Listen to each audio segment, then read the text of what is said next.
नैवं वेदामो भगवन् प्राणरोधम् चराचरस्य अखिल सत्त्वधाम्नः विधेहि तन्नो वृजिनात् विमोक्षम् प्राप्ता वयं त्वां शरणं शरण्यम्। देवा उच नैवं वेदामो भगवन् प्राणरोधम् चराचरस्य अखिल सत्त्वधाम्नः विधेहि तन्नो वृजिनाद विमोक्षम् प्राप्ता वयं त्वां शरणं शरण्यम्। देवा उच नैवं विनामो भगवन् प्राणरोधम् चराचरस्य अखिल सत्त्वधाम्नः विधेहि तन्नो वृजिनाद विमोक्षम् प्राप्ता वयं त्वां शरणं शरण्यम्। Synonyms, translation and purport by His Divine Grace A.C. Bhaktivedanta Swami Srila Prabhupada. Srila Prabhupada ki Jai. Deva Uchu. All the demigods said, no, not, evam, thus, Vidama, we can understand, Bhagavan, O personality of Godhead, Pranarodham, how we feel our breathing choke, Chara, moving, Acharasya, not moving, Akhila, universal, Sattva, existence, Dhamna, the reservoir of Videhi, kindly do the needful. Tat, therefore, na, our Vrijanath, from the danger, Vimoksham, liberation, Prapta, approaching, Vayam, all of us, Tvam, unto you, Sharanam, shelter, Sharanyam, worthy to be taken shelter of.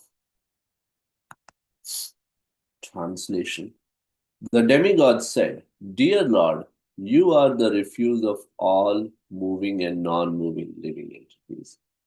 We feel all living entities to be suffocating, their breathing process choked up. We have never experienced such a thing. Since you are the ultimate shelter of all surrendered souls, we have therefore approached you.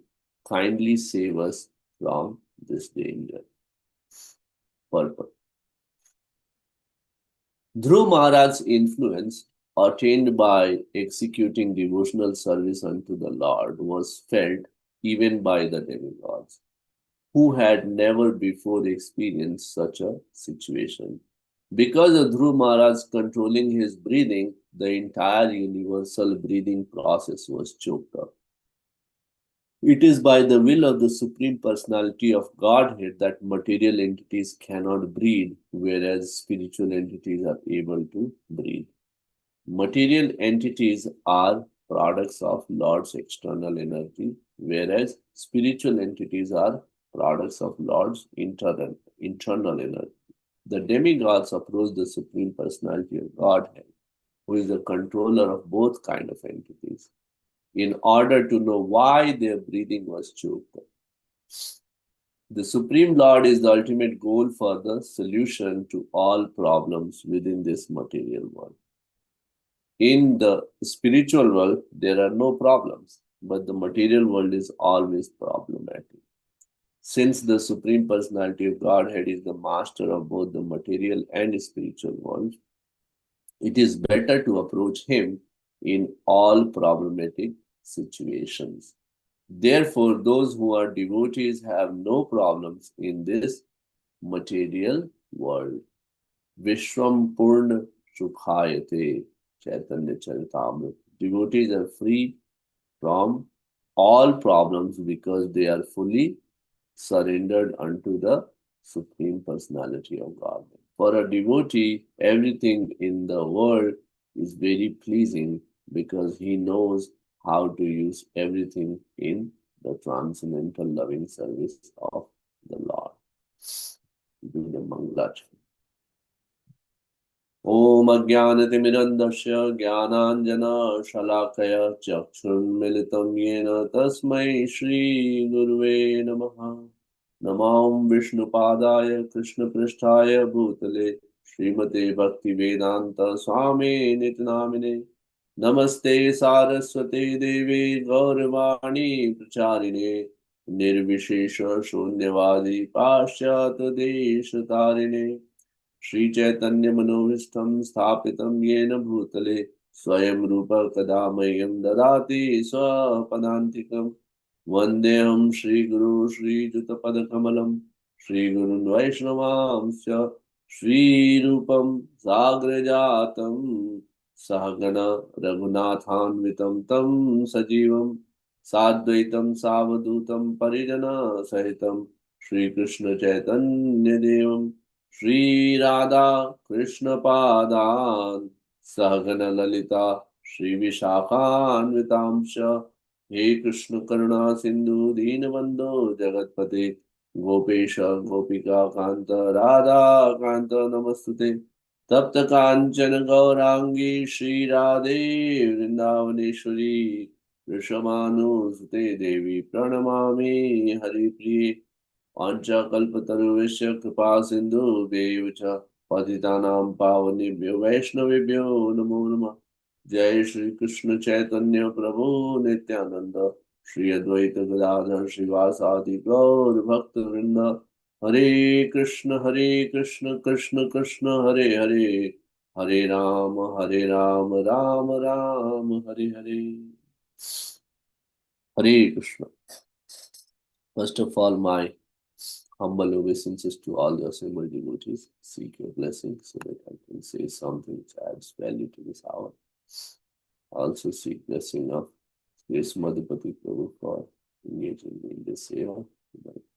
Then do some Shastra study, which increases my desire for devotional service. We are reading this wonderful pastime of Dhruva Maharaj. He has gone into Madhuban and on the bank of river Yamuna and has performed severe austerity and bhakti yoga. And by that process, he has captured Lord in his heart. And because of that unification, he is performing wonderful acts, knowingly, unknowingly. And he is just focused on his meditation, his worship of the Lord. But those around him, especially demigods, are in this anxiety. And in that anxiety, in this particular verse, they approach Supreme Personality of Godhead for protection. In this regard, I was also trying to reference and read Sri Vishnu Puran. And this particular section of Bhagavatam is being narrated by Maitreya Muni to Mahatma Vidur.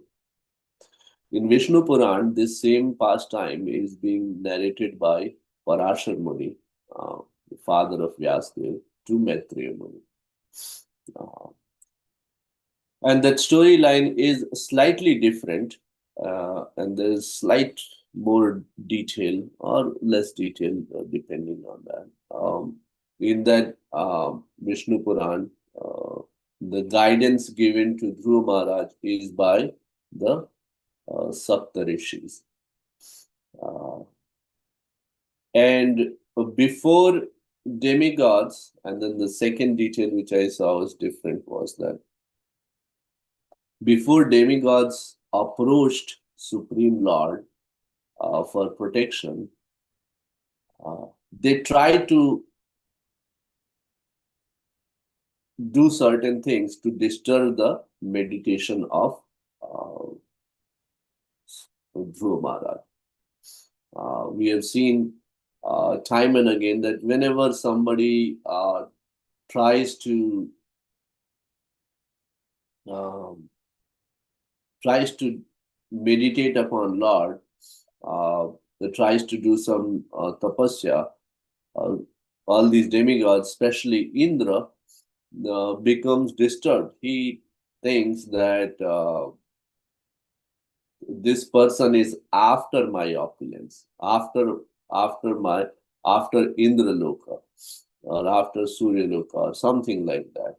And because of that fear, uh, is first he or she, first Indra tries to disturb the meditation of this person. We've seen that in case of uh, Vishwamitraji, and here in case of Guru Maharaj. So what they do is that they first try to um, bring in a illusion or Maya created mother of Dhruva Maharaj in Madhuban. And she's crying and she's requesting that Maya Suniti, Mata Suniti, she's requesting Dhruva Maharaj to give up his meditation, austerity, and this tapasya, uh, saying that do not worry about it. You know, you're a young boy and you have a whole life. Let's go back home and live through it. And then in the older age, you can do severe austerity like that. There is no need to do it now. And when that trick doesn't work by demigods, then what they do is that they they go and then bring in these demonic creatures with different astra, shastra, and fire, astra, shastra, fire, and trying to scare Dhruva Maharaj. But Dhruva Maharaj is steadfast in his meditation, and he's just enjoying the darshan of Supreme Lord in his heart. And when none of that helps, then demigods, what they do, they try to approach Supreme Personality of Godhead and are asking for protection. And Srila Prabhupada in in his purport is actually saying that it's better to approach Supreme Personality of Godhead for all problematic situations. Uh, because he is the master of all, material as well as spiritual. We have also come across the same thing where Shukdev Goswami is quoting this famous verse, Akama Sarukamo Moksha Kama Udara Tibrena Yogina Yadita Purusham. That's in second canto.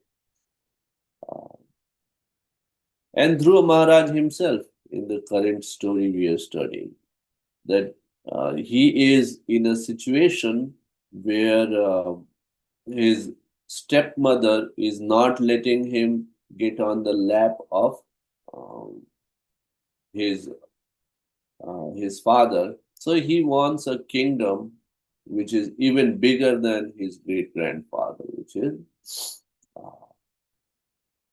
which is Lord Brahma's kingdom. He's requesting for a kingdom or an experience, opulence which nobody else ever before has had. And for that, he is approaching Supreme Lord. So, first thing which I wanted to call out was understand or discuss is this point that whatever is our situation, we can approach Supreme Personality of Godhead. Now, what is we have discussed this in past, the benefit. You can also approach other demigods and they will be happy to help. But there are two problems. First problem is that demigods are not omnipotent. There are limitations. For example, when Hiranyakashipu, he wanted to have immortality, he approached uh, Lord Brahma. And Lord Brahma very clearly he called out that I cannot grant you immortality. I cannot uh, give you amaratva because I myself don't have it. That's first problem. That these demigods are not omnipotent. Omnipotent is only uh, Krishna or Vishnu. And the second problem is that these demigods, when they give these blessings,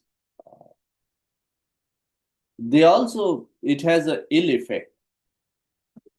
Sorry. It's uh, it corrupts the heart of the receiver in a way, and we can see time and again uh, that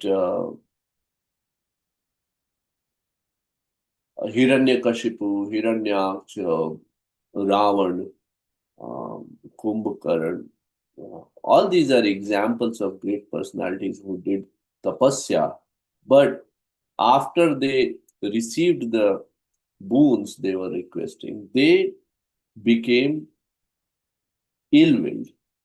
They became their desire was to become Bhagwan. Their desire was to start ruling over the material world. But as it will come in the next chapter, that as soon as Dhruva Maharaj will get darshan of Supreme Personality of Godhead, his heart will become cleansed and he will, the only thing he desires at that point when Supreme Lord is there, when Lord Brahma comes in front of Hiranyakashipu, his desire is give me Amrit. And then when he says, Brahma says that no, I cannot give you, then he goes into these conditional ways to get Amrit. Okay, give me the boon that no human or no animal can kill me. Give me that boon that I cannot be killed by a weapon. I cannot be killed in the day. I cannot be killed in the night. But here, when Dhruva Maharaj gets the audience of Supreme Personality of Godhead, he thinks in his heart that I'm mere a five-year-old boy and I do not have intelligence to glorify the Supreme Lord. So in his heart of heart, he is praying to Supreme Lord that give me the intelligence so that I can offer prayers to you. So that's second difference. Krishna says in Bhagavad Gita, here 7.3, that Manushyanam sahasreshu kaschid yadapi siddhaye yayat yaya yatatampi siddhanam kaschin mam vedita. Manushyanam sahasreshu kaschid yatati siddhaye yatataam api siddhanam kaschin mam vedita. Out of men, thousands of men, there are only some who endeavor for getting me. But out of that, those who endeavor, very few are the ones who can actually know me in. So this process is very difficult. And the process is difficult because one has to be very steadfast, as we are learning in the Dhruva Maharaj's example, that there will be many powers which will come in, many shaktis, yogic shaktis will come in. Here, Dhruva Maharaj is able to, he has become so powerful in this process that he is able to push the earth down by 2.5 inches.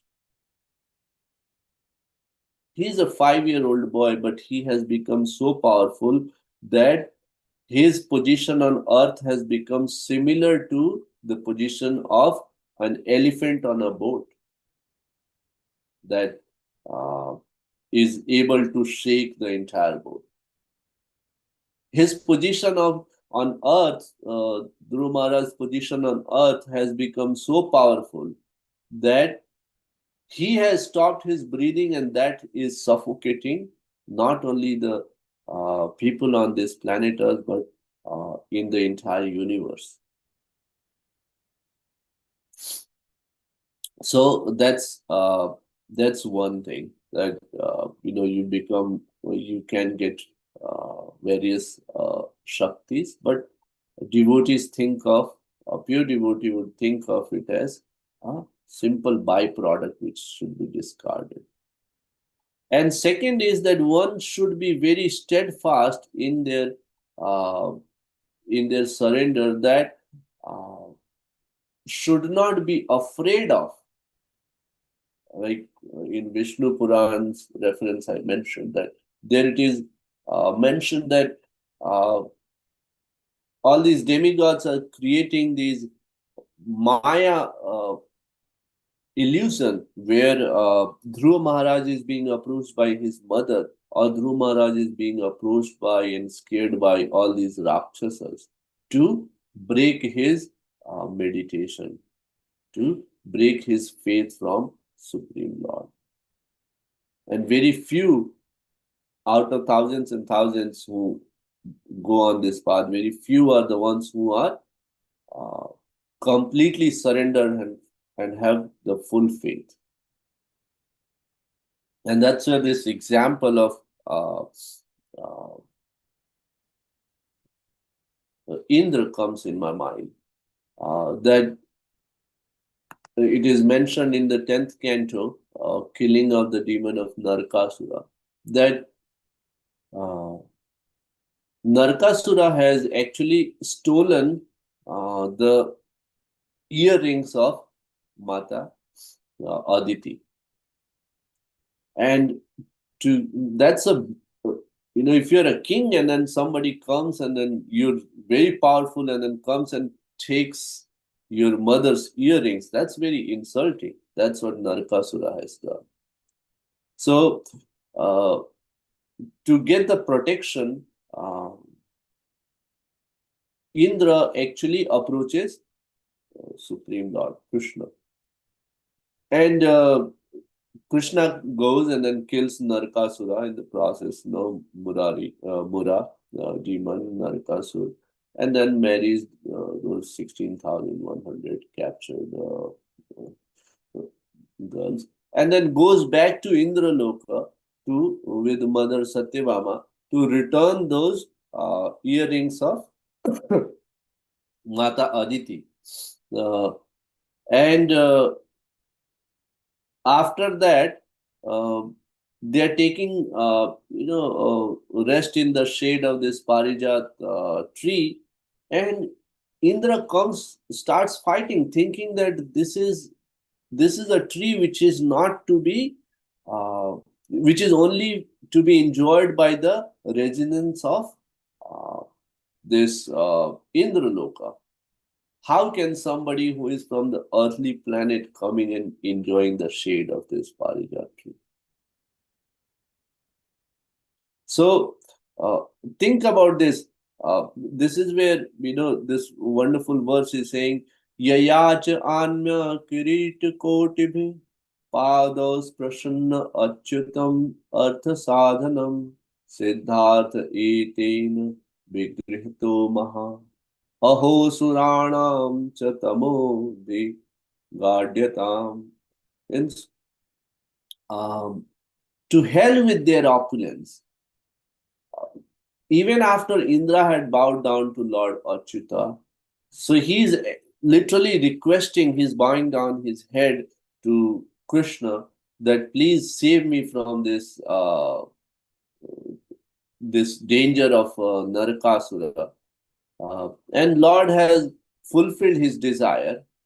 But what is he doing in return? The moment, Lord is taking the rest in the shade of Parijat tree, and he's there to fight the Supreme Lord. What ignorance there is among the gods! To hell with their opulence. So that is why having a very um, comfortable and opulent, or Srila Prabhupada writes in the purpose. It is well known that material wealth, actually, I'm not sure if this purport is by Srila Prabhupada or his disciples, but it is well known the material wealth and the power tend to produce arrogance, and thus an opulent life can often be the royal road to. So it's very, so that's the second point which I wanted to. First point is that for anything we can, for any situation of our life, if at all we have to, we should approach Supreme Personality of Godhead.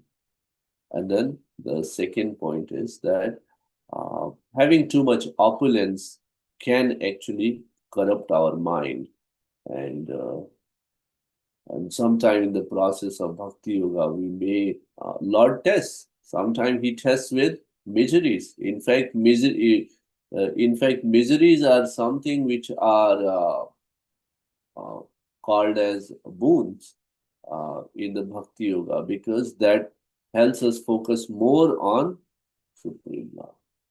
But these opulences can actually work as distraction, and we need to be very steadfast in our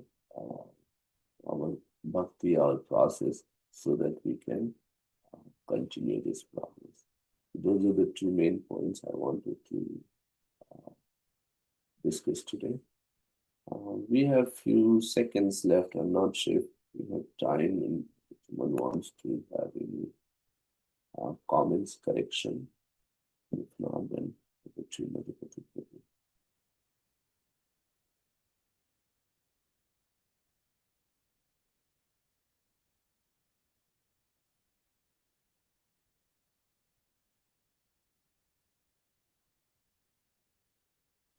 What happened? Over to you, Madhupati. Okay. We'd like to wish everybody a safe and Krishna conscious day ahead. And we'd like to offer our prayers to the Supreme Lord by chanting Hare Krishna, Hare Krishna, Hare Krishna, Krishna Krishna, Hare Hare, Hare Hare Rama, Rama, Hare Rama, Rama Rama, Hare Hare. Hare Hare Krishna, Hare Krishna, Krishna Krishna, Hare Hare. Hare Rama, Hare Rama, Rama Rama Rama, Rama, Hare Hare. Hare Hare Krishna, Krishna, Hare Hare Krishna, Hare, Krishna Krishna, Hare Hare. Hare Rama, Hare Rama, Rama Rama, Hare Hare. Chinna Singho, Jaina Singho, Jai Jaina Singho, Praladesh, Jaya Padma Padma Padma Padma Bringa, Ogram, Pravira Mahavira Aviram, Jalantam Sarvatoram Isharam Bhagavan Namam, Singh Bhagavan ki jai, Prahlad Jai. Maharaj ki jai. Jai.